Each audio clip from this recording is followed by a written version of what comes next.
किसानी को लेकर, खेत को लेकर, फसलों को लेकर 3 कानून बनाए गए थे और उसके विरोध में किसान आंदोलन भी हुआ और आखिरकार वो 1 साल 13 दिन के बाद कानून तो रद्द हुए, लेकिन उसके बाद क्या कुछ हुआ उसको लेकर अभी हम युवा किसान नेता मनोज जागलन है उनके पास अभी हम आए हैं और वो बोलते हैं कि अब तक देखो किसान आंदोलन हुआ, सरकार ने कानून भी वापस ले लिए, लेकिन आगे क्या कुछ हुआ उसके बारे में कोई कुछ बात नहीं कर रहा है। तो बातचीत करेंगे। मनोज जागलन भाई है, युवा किसान नेता है। भाई राम राम। राम राम भाई जी, आपके दर्शकों को भी राम राम भाई। अच्छा, क्या रहा जो 3 कृषि कानून तो रद्द हुए, उसके बाद काफी सारी मांगे थी जो सरकार के आगे रखी थी, कितनी मांगे मान ली गई हैं, कितनी मांगे अभी भी पेंडिंग है? देखिए भाई, सरकार का काम होता है कि जो सरकार नीतियां लेके आती है ना, वो अपने कॉरपोरेटर्स घराने को ध्यान में रख के नीतियां लेके आती है। आपने बात बहुत अच्छी कही कि भाई किसान आंदोलन में तो जो हमारी मांगे थी, 3 कृषि कानूनों को लेकर जो हमारी मांगे थी, वो तो सरकार ने मान ली। उसने तो हम मना नहीं करते, 3 कृषि अध्यादेश रद्द हो गए। और उसका सबसे बड़ा फायदा एक आप लोगों ने यूँ बता दूं कि जो दूसरा अध्यादेश था, कृषि अध्यादेश था, एसेशनल कमोडिटी एक्ट 1955 को बदल के सरकार ने कानून बनाया था एसेशनल कमोडिटी एक्ट 2020। तो मैं मनीष भाई आपसे एक बात स्पष्ट कर दूं कि आपने देखा भी होगा कि अब की बार बारिश था, जो टमाटर की फसल पर जो प्रभाव पड़ा और टमाटर के दाम 160-170 रुपए किलो तक गए। उसका सबसे बड़ा कारण ये था कि किसान के पास तो टमाटर था नहीं, जो कॉरपोरेटर्स घराने के बड़े बड़े वेयर हाउस थे उनसे वो टमाटर आ रहा था। और सरकार उन 3 कृषि कानूनों में क्या चाहती थी कि किसान से कॉरपोरेटर्स घराने फसल तो खरीदें और वो फसल खरीद के कितनी भी कालाबाजारी कर ले उसके ऊपर कोई नियंत्रण नहीं होना चाहिए। नियंत्रण सिर्फ कुछ शर्तों पर रखा गया था, जैसे युद्ध के समय नियंत्रण नहीं हो सकता, या देश में भूखमरी आ गई या आपातकाल आ गया तो उसमें उस पर जो मतलब कालाबाजारी नहीं हो सकती। अन्यथा कोई भी कॉरपोरेटर्स घराना उन कानूनों के तहत कितना भी कालाबाजारी कर सकता था। अगर आज वो कृषि कानून लागू होते तो आपको पता चलता अनाज की कीमत क्या होती है, फसलों के दामों की कीमत क्या होती है। जो टमाटर आज 170 मिला, ये आपको 370 मिलता। ये तो भला मनाओ इस देश के अन्नदाता का जिन्होंने लड़के इस लड़ाई को उन 3 कृषि कानूनों को रद्द करवा। एक किसान को ना काफी ज्यादा शक की निगाहों से देखा जाता है, किसान आंदोलन में भी देखा गया। कुछ चुनिंदा लोग ही हैं, वो कोई सारे नहीं है, कि जब किसान अपने हक की बात करता है और जब मैं बात करूं किसान की सच्चाई की कि भाई किसानी की क्या सच्चाई है, वो क्या कुछ कहेंगे।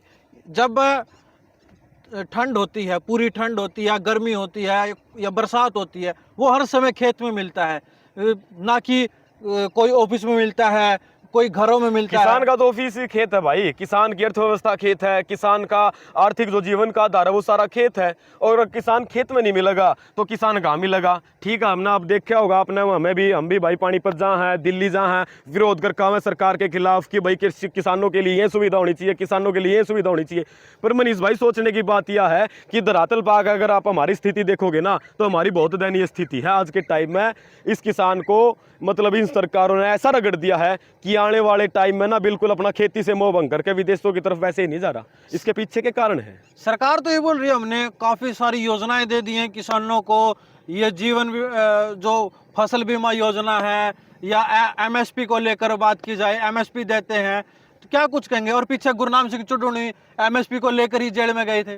जी, ये आपके सामने जीता जागता उदाहरण है। आपने देखा भी होगा कि जो पीपली में जो किसानों के ऊपर एक बर्बरतापूर्वक लाठीचार्ज किया गया, उसके बाद एमएसपी का मुद्दा जो था उस पर सरकार ने कहा कि हम एमएसपी पे खरीद लेंगे। सरकार एक बात तो सुनिश्चित कर रही है और लोगों को भी ये बात देखनी चाहिए कि भाई सरकार एमएसपी पर कोई खरीद नहीं करती।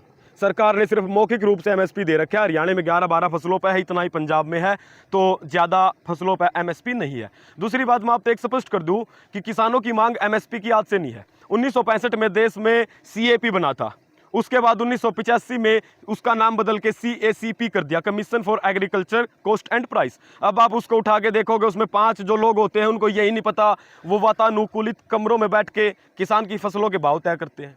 वो बताते हैं कि किसान की फसल को इसका इतना भाव मिलना चाहिए, जबकि धरातल की स्थिति हम जानते हैं ना। जैसे आज हम खेत में काम कर रहे हैं, ठीक है, इसकी कोई काउंटिंग नहीं होती। सरकार कहती है कि हम आपको A2+FL फॉर्मूले के अकॉर्डिंग आपको MSP दे रहे हैं, पर हम सरकार को चुनौती देते हैं इस बात पे कि आप अगर A2+FL फॉर्मूले के हिसाब से जिन जिन फसलों पे MSP दे रहे हो ना, आप अपने अधिकारियों को खेत में लेके आओ और साबित करवा दो कि भाई आपको पूरी MSP मिल रही है। अगर 500 से 700 रुपए प्रति क्विंटल घाटा ना हो ना तो जिम्मेदार हम।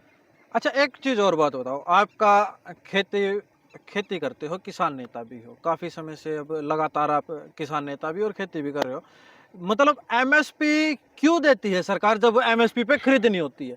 क्या मकसद होता है ये एमएसपी एक प्राइस भी रख देती है और फिर उस चीज़ पे खरीद भी नहीं होती है। ऐसा आप हमेशा बार-बार बोलते आते हो। लगभग जितनी वीडियो होती है उनमें बोलते हो कि एमएसपी रख तो देती है सरकार, लेकिन एमएसपी पे खरीद नहीं होती है। कारण क्या है इसके पीछे? देखिए, एमएसपी पे खरीद के पीछे का सबसे बड़ा कारण ये है कि सरकार की मंशा ये है कि हम किसान को अगर एमएसपी देंगे तो देश का किसान समृद्ध होगा। देश का किसान समृद्ध होगा तो वो अपने हकों की अपनी आवाज़ उठाने लगेगा। और भाई आज के टाइम में ना आवाज़ वही आदमी उठा सकता है जो अपने आप में सक्षम हो, समृद्ध हो। और सरकार नहीं चाहती कि भाई भारत का किसान समृद्ध हो। पहली बात तो ये कि उसका खेती से अगर मोह भंग होगा तो वो मजदूरी की तरफ भागेगा। एक तो सरकार को सस्ते मजदूर मिलेंगे, दूसरा ये है कि खेती का क्या है, सरकार की सोच तो ये है कि हम विदेशों से भी बहुत सारा अनाज खरीद सकते हैं। जैसे WTO जो गेट समझौता हुआ था, गेट समझौते में आपने पढ़ा भी होगा, जो ऑर्थोडंकल ड्राफ्ट था उसमें ये बात कही भी गई थी कि भाई भारत को अपनी डोमेस्टिक नीड 1986 से 1988 के बीच की जो डोमेस्टिक नीड थी उसके अकॉर्डिंग आपको इतना अनाज जो WTO के जो गेट के देश हैं उनसे लेना पड़ेगा। पर अब इस देश के किसान का दुर्भाग्य देखिए कि अगर इस देश के किसान को उसकी फसलों का सही भाव मिल जाए, जैसे अब अपने हरियाणा और पंजाब की एक छोटी सी बात बता दूं, हरियाणा पंजाब में धान की फसल ज़्यादा होती है। उसका कारण ये है कि धान पर एमएसपी देती है सरकार, न्यूनतम समर्थन मूल्य सुनिश्चित करती है। भले वो न्यूनतम समर्थन मूल्य पे ना बिके, वो एक अलग बात है। तो इसलिए क्या होता है कि हरियाणा और पंजाब का किसान 3 फसलों पे उलझ करेगा, एक धान, एक गेहूं और एक गन्ने की खेती। ठीक है, अगर सरकार किसान को ठीक ढंग से पहले ही फसलों पर एक एमएसपी का गारंटी कानून बना के दे और किसान को ये बोले कि भाई देश में इन चीजों की कमी है, आप इन चीजों का उत्पादन कीजिए, हम इन चीजों पे आपसे खरीद करेंगे, तो मैं दावे के साथ कह सकता हूं ये किसान इन 3 फसलों के पीछे पागल नहीं होगा। किसान हर एक फसल का उत्पादन करेगा और किसान पर उस फसल का उत्पादन का दबाव होना चाहिए जो जिसकी मांग विदेशों में हो। मतलब आप ये कहना चाहते हो कि सरकार किसानों को सही से गाइड नहीं करती है और उनको बहलाए फुसलाए रखती है और उनको एक सही रास्ता ना मिलने की वजह से इन 3 फसलों में घुमा के रखती है। जी, और इसमें एकमात्र सरकार का दोष नहीं है, दोष उन तथाकथित किसान नेताओं का भी है जो अपने आप को किसान नेता तो बोलते हैं पर उनको एमएसपी की फुल फॉर्म नहीं पता। मैंने तो ऐसे बहुत किसान नेताओं से भी मिला हूं, पर वो क्या करते हैं कि अपने निजी स्वार्थ के लिए किसानों को बोल देते हैं भाई ऐसे कर देंगे वैसे कर देंगे, पर जब समय आता है, जब सरकार से बात करने का समय होता है, तो वो लोगों को ये पता ही नहीं होता कि हमें कहना क्या है। अब इस देश के किसान, जैसे भाई हमने तो एक बात सोच ली, ठीक है, एमए हिंदी होगी, मास्टर डिग्री हो चुकी है, एमए हिस्ट्री में एडमिशन हो चुका है, अपनी नेट की तैयारी, पर उसके बावजूद भी हम खेती करांगे क्योंकि खेती से बड़ा धंधा और खेती से साफ और सुथरा व्यापार कोई नहीं है इस देश में। ये भी एक देशभक्ति का काम है। वो चलो हम बेल्ट की नौकरी में नहीं जा पाए, वो हमारा दुर्भाग्य है या हमारा सौभाग्य, वो उस बात पे नहीं जाना चाहते, पर हम खेत में रह के अपने देश के लिए अन्न पैदा करके हम भी एक देशभक्ति का काम करना चाहते हैं। मतलब कहने का मतलब ये है अब अनपढ़ किसान नहीं रहेगा, अब पढ़ा लिखा किसान होगा। पढ़ा लिखा किसान होगा और मुद्दों पे बात करेगा। और जो सरकारें जो झूठ के पुलिंदे बांधती रहती है कि हमने किसानों के लिए ये कर दिया, किसानों के लिए। आपने एक पहले बीमा कंपनी की बात की, तो मनीष भाई मैं आपको बता दूं, बीमा कंपनी ने क्या किया कि बीमा कंपनी ने ना एक बॉन्ड रख दिया, और वो बॉन्ड इस तरह रख दिया कि क्राइटेरिया रख दिया कि अगर पूरे एक गांव को एक यूनिट बना दिया और एक यूनिट में अगर 70% से 75% फसल अगर खराब होती है तो हम बीमा देंगे, अन्यथा अगर 1 किसान की, 10 किसान की, 20 किसान की या 50 किसान की गांव में फसल खराब होती है तो हम उसको बीमा नहीं देंगे। तो अब ये देखिए कि जो सरकार की ये नीतियां बनाने वाले लोग वो कौन है। मान लीजिए मेरे पास 3 एकड़ जमीन है, मेरी 3 एकड़ अगर फसल बर्बाद होगी तो मैं क्या इस बात का इंतजार करूं कि जब तक सारे गाँव की फसल ना खराब हो तो जब तक मुझे बीमा ना मिला जाए। सरकार को इन चीज़ों पर ध्यान देना चाहिए। और इन मुद्दों को ही लेके मनीष भाई मैं आपको बता दूं 2 अगस्त को हम किसान अधिकार यात्रा निकालेंगे, जिसमें हमारा मुख्य एजेंडा एमएसपी होगा और किसानों को उनके मुद्दों पर जागरूक करना होगा। कहाँ से कहाँ तक ये यात्रा चलेगी? और जैसे अभी आपने बताया कि भाई मतलब लोगों को सचेत करना है, लोगों को जागरूक करना है, किसान के अधिकार क्या है, क्या कुछ मांगे हैं, उनको लेकर आप कुछ करेंगे। देखिए हमारी यात्रा पानीपत जिले से शुरू होगी, पानीपत जिले से फिर हम सोनीपत जिले में दाखिल होंगे, उसके बाद हम एक बड़ी किसान पंचायत रखेंगे लगभग 15 से 20 हज़ार लोगों की, और वहाँ अपना किसानों का एक मांग पत्र भी जारी करेंगे। और जो भी बकायदा इस बात के लिए भी हम किसानों को जागरूक करेंगे, जो भी राजनेता हमारे गांव में आएगा हम उनसे पूछेंगे कि आप किसानों के लिए क्या क्या सुविधा आपकी पार्टी देगी और क्या क्या। ढकोसले नहीं चाहिए, ठीक है, आपका जो पत्र होता है घोषणा पत्र होता है, हम उस पर विश्वास नहीं करेंगे, हम बात करेंगे सिर्फ मुद्दे की। आपकी किसान हमें किस आधार पर एमएसपी देगी? क्या जो 2013 से पहले प्रधानमंत्री श्री नरेंद्र मोदी जी कहते थे कि हम किसानों को स्वामीनाथन आयोग की रिपोर्ट लागू करके देंगे और हम अपनी पहली कलम से ही किसानों को स्वामीनाथन आयोग लागू देंगे, वो आज तक नहीं हुई। और जो कांग्रेस भी कहती थी, जिसके राज में ही स्वामीनाथन आयोग बना, तो हमारा सवाल उनसे भी होगा कि जब आपके राज में बना तो आपने लागू क्यों नहीं किया? अब इस देश का किसान अपने मुद्दों पर बात करेगा। एमएसपी हमारा अधिकार है, हमारा हक है, हम सरकार से कोई भीख नहीं मांगते।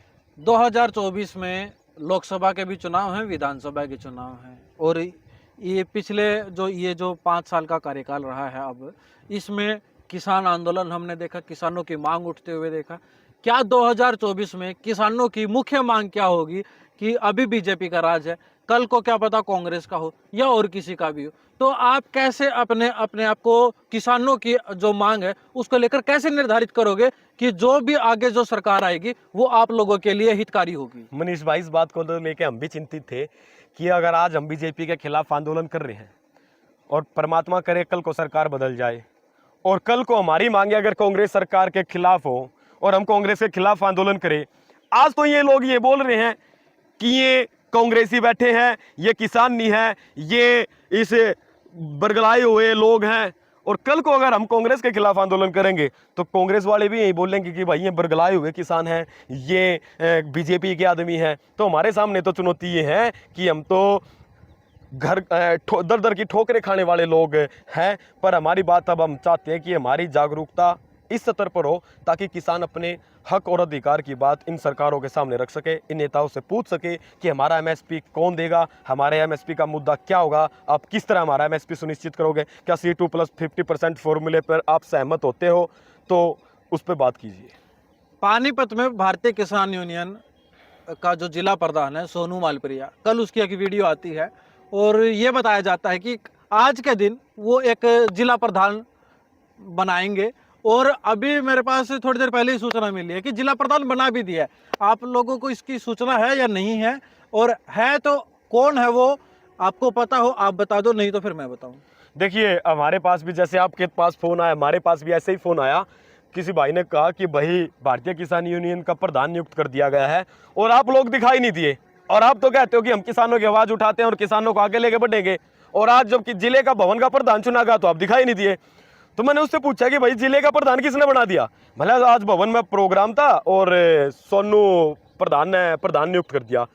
तो भाई हमारी तो सीधी साफ बात यह है मनीष भाई कि जिले का प्रधान सोनू नहीं नियुक्त करेगा, जिले का प्रधान जिला देगा, ठीक है, और जिस ब्लॉक का नंबर होगा उस ब्लॉक की पूरे की मीटिंग लेकर और जिले के प्रधान को पूरा जिला बैठकर अपने सामने चुनेगा। उसमें सोनू अकेला को प्रधान चुनने वाला नहीं है। और ये बात सुन लो भाई, जैसे आपने बताया कि आज माड़ा पैर था अगर प्रधान बढ़ दे, ठीक है, मुझे भी पता चला था कोई बापोली ब्लॉक से गोयला खुर्द गांव से जगपाल है या जयपाल है, उनको प्रधान नियुक्त कर दिया है। भाई एक बात बताओ, आप ऐसे लोगों को प्रधान बना रहे हो जिनको अपने किसानी के मुद्दे नहीं पता, जिनको आपके जिले से कोई कनेक्टिविटी नहीं, जो सरकार के सामने बैठ के बात नहीं कर सकते, तो मतलब सीधी बात है कि आप अपना पेट भरना चाहते हो, किसान जाए जिले का भाड़ में। और भाई मैं तो एक बात बताऊं, तथाकथित किसान नेता बनता बढ़िया कि अपने खेत में रह गए, 2 मेहनत कर लो। आज तक हम भवन के किसी एक चंदे पर या किसी गाँव राम में तो चंदा लेकर नहीं गए। आज तक जहाँ भी जाते ना अपने घर से जाते हैं, भूखे सफर तय कर लेते हैं। भाई साहब यूपी तक भूखे सफर तय कराया है, पर भाई साहब ये ढूंढ रहे हमने रचे नहीं कि भाई किसान भवन का प्रधान वो नू हो गया। भाई एक बड़ी आदमी किसान भवन का प्रधान बनो और जिला उसने चुन कर दे दो। हमारे वर्गे तो भाई इस किसान के सेवक हैं, हम तो उस भाई की गेला लाग कर जो हमारे पे किसान नागा भला होगा हम करने तैयार हैं। लास्ट सवाल है, किसान नेता और पहलवान का मुद्दा कुछ दिन पहले काफी गरमाया हुआ था और हरियाणा ही नहीं पूरे देश में गरमाया हुआ था। बृजभूषण शरण सिंह के खिलाफ सारा का सारा मामला था, जो शोषण हुआ था बच्चियों के साथ, महिला पहलवानों के साथ, पूरा मामला उन्हीं पर था। और आज एक अंतिम पंगाल नाम की एक जूनियर पहलवान है, महिला पहलवान, उसने कोर्ट तक गई है और अभी 2 से 3 दिन पहले, और आरोप जिसके ऊपर लगाया है वो विनेश फोगाट है और बजरंग पुनिया है। क्या कुछ कहेंगे?